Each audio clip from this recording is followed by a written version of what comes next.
السلام عليكم. خير ما نبدأ به هذه الأمسية هو آيات من الذكر الحكيم يتلوها على مسامعنا الدكتور زهر الدين أبو صالح. أعوذ بالله من الشيطان الرجيم. إن الذين سبقت لهم منا الحسنى أولئك عنها مبعدون لا يسمعون حسيسها وهم فيما اشتهت أنفسهم خالدون لا يحزنهم الفزع الأكبر وتتلقاهم الملائكة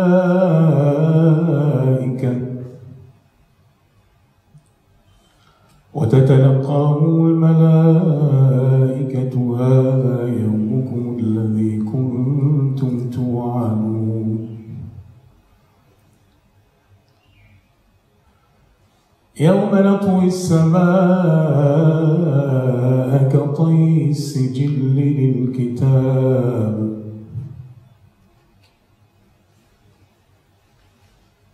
وعدا علينا إنا كنا فاعلين ولقد كتبنا في الزبور من بعد الذكر أن الأرض يرثها عبادي الصالحون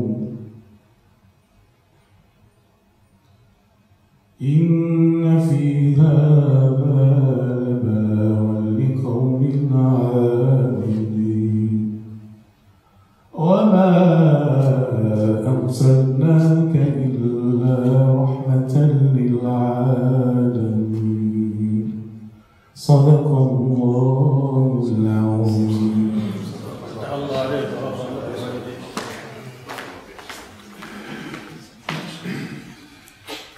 صدق الله العظيم.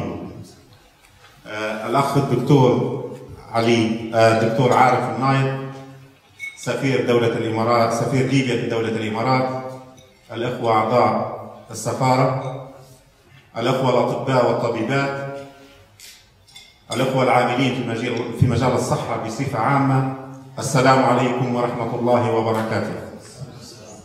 بداية أود أن أترحم على كل أرواح الشهداء الذين زكوا بدمائهم الطاهرة أرض وطن ليبيا. ثانيا أتمنى الشفاء العاجل لكل الجرحى. وثالثا أود أن أرحب بكم جميعا في هذه الأمسية والتي هي الأولى بعد تحرير ليبيا بالكامل. في هذه الدواعي هذا الاجتماع إن شاء الله سوف نستعرضه بعد قليل، ولكن في البداية أود أن أدعو الدكتور عارف النايد لإعطاء كلمة بسيطة للترحيب. ونود في نفس الوقت أن أشكر كل أعضاء السفارة حقيقة. دكتور علي نايد غني عن التعريف فمش لازم نقدمه، لكننا تعرفت عليه قريبا، ومن أحدى محاسن هذه الثورة عرفتنا على ناس ما شاء الله يعني. فأنا نتذكر الأيامات اللي قبل رمضان والأيامات اللي في رمضان، وكل الأخوة من السفارة وعلى رأسهم الدكتور علي كنا موجودين في السفارة، باتوا في السفارة، وكلها من أجل خدمة ليبيا وتحرير ليبيا. فأرجو من الله العلي القدير أن يوفقنا جميعا أن احنا نستمر في العطاء، وهذا هو الوقت. الدكتور عارف.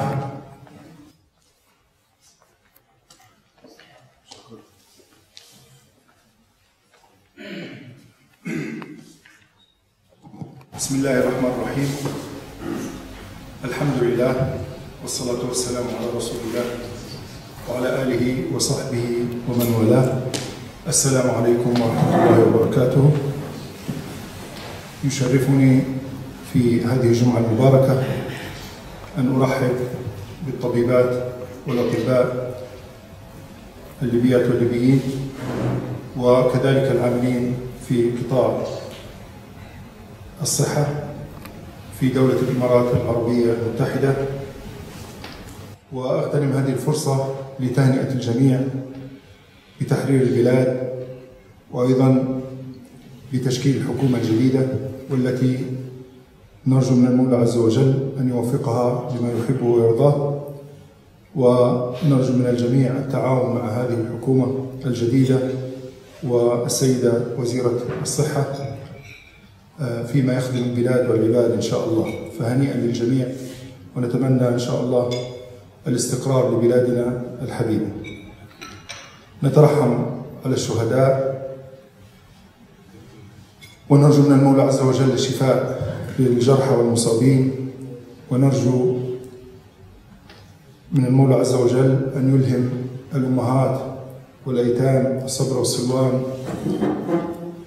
في شهدائنا وشهدائهم، وأن يصبر الجميع على المحن التي مرت بها البلاد، والتي فتحت آفاق جديدة إن شاء الله للهناء والسرور والخير العميم لبلادنا ببركة تضحية شهدائنا، وطبعا بفضل الله عز وجل الذي من علينا بهؤلاء الأبطال، هؤلاء الشهداء وهؤلاء الشباب الذين حرروا ليبيا وفتحوا لنا آفاق النماء والخير والرخاء.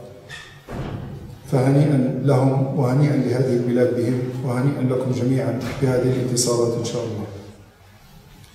في هذه الجمعة المباركة، وبعد أن استمعنا لهذه التلاوة الجميلة النورانية المنورة لآيات الله البينات، أود أن أقرأ بعض كلمات المصطفى صلى الله عليه وسلم من الحديث الشريفة فيما رويناه عن مشايخنا بالسند المتصل عن أبي هريرة عن رسول الله صلى الله عليه وسلم قال: يقول الله جل وعلا: يا ابن آدم استطعمتك فلم تطعمني.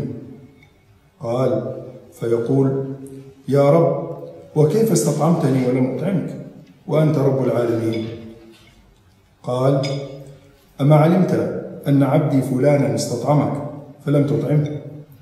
أما علمت أنك لو أطعمته لوجدت ذلك عندي؟ يا ابن آدم استسقيتك فلم تسقني. فيقول: يا رب وكيف أسقيك وأنت رب العالمين؟ فقال: أما علمت أن عبدي فلانا استسقاك فلم تسقه؟ أما علمت أن عبدي فلانا لو سقيته لوجدت ذلك عندي؟ يا ابن آدم مرضت فلم تعدني. فيقول: يا رب وكيف أعودك وأنت رب العالمين؟ فقال: أما علمت أن عبدي فلانا مرض فلو كنت عدته لوجدت ذلك عندي. صدق رسول الله صلى الله عليه وسلم فيما قال وكما قال. نتذكر هذه الكلمات النورانية لنعلم أن معاملة الإنسان هي معاملة للباري عز وجل، من حيث أن هذا الإنسان مخلوق له عز وجل. فالرعاية لحقوق الإنسان هي رعاية لحقوق الله. نحن نجتمع في هذه الجمعة المباركة في هذا الملتقى، ملتقى الأطباء الليبيين في دولة الإمارات العربية المتحدة، لمناقشة إصلاح قطاع ما يسمى بالهيلث كير في الأوراق، الرعاية الصحية.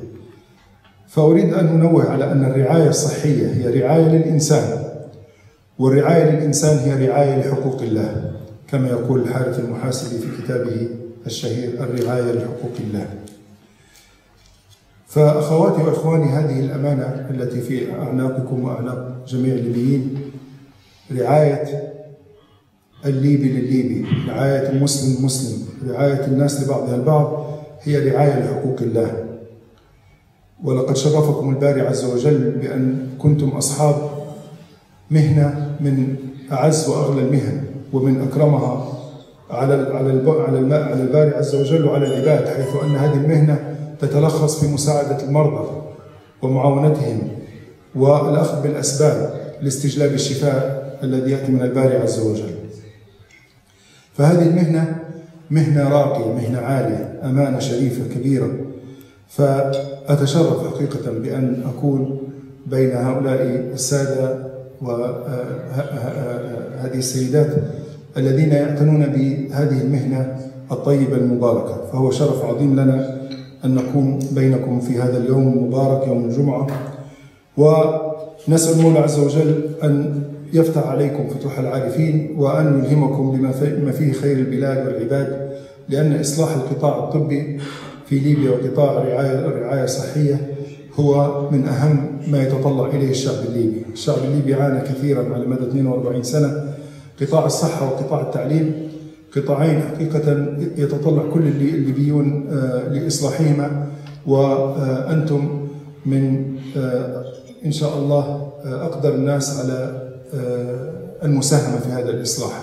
نحن نتشرف بأن الجالية الليبية قد قدمت مجموعة من الوزراء في هذه الحكومة الجديدة، بما في ذلك رئيس الحكومة ونائب رئيس الحكومة، ونتطلع أن تستمر الجالية الليبية في الإمارات في العطاء. هذا ليس من قبيل المصادفة، لأن الإمارات استطاعت بترتيباتها وبفضل حكمة حكامها والنسق الذي سارت عليه أن تستقطب أفضل العقول المسلمة والعربية إليها، بما في ذلك العقول الليبية، والتي ستساهم كما ساهمت في بناء الإمارات ستساهم في بناء ليبيا إن شاء الله.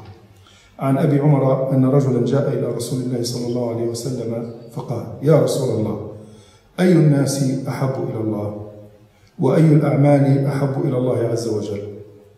فقال رسول الله صلى الله عليه وسلم: أحب الناس إلى الله أنفعهم للناس، وأحب الأعمال إلى الله سرور تدخله على مسلم، أو تكشف عنه كربة، أو تطرد عنه جوعا، أو تقضي عنه دينا. وأنتم أيها السيدات والسادة تمثلت فيكم هذه الأوصاف، فأنتم تنفعون الناس بطبكم وبرعايتكم.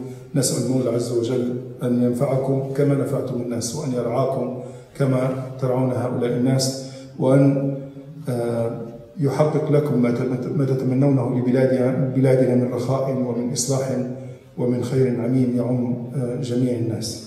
فشكرا لكم على هذه المبادرة الطيبة، وأتشرف أنا وزوجتي جئنا هنا لنستقبلكم ولنعبر لكم عن شكرنا على هذه المناسبة الطيبة وعلى هذا الجمع المبارك. نسأل الله المولى عز وجل أن ييسر لكم مداولاتكم في هذا الاجتماع المبارك، وأن يفتح عليكم، وأن يطوي لكم المسافات، ويبارك لكم في الأوقات، وأن تستمر هذه الجلسات حتى وقت متأخر من الليل لتعويض التأخير الذي وقعنا فيه. أشكر الجميع وأشكركم على هذه الدعوة، والسلام عليكم ورحمة الله وبركاته.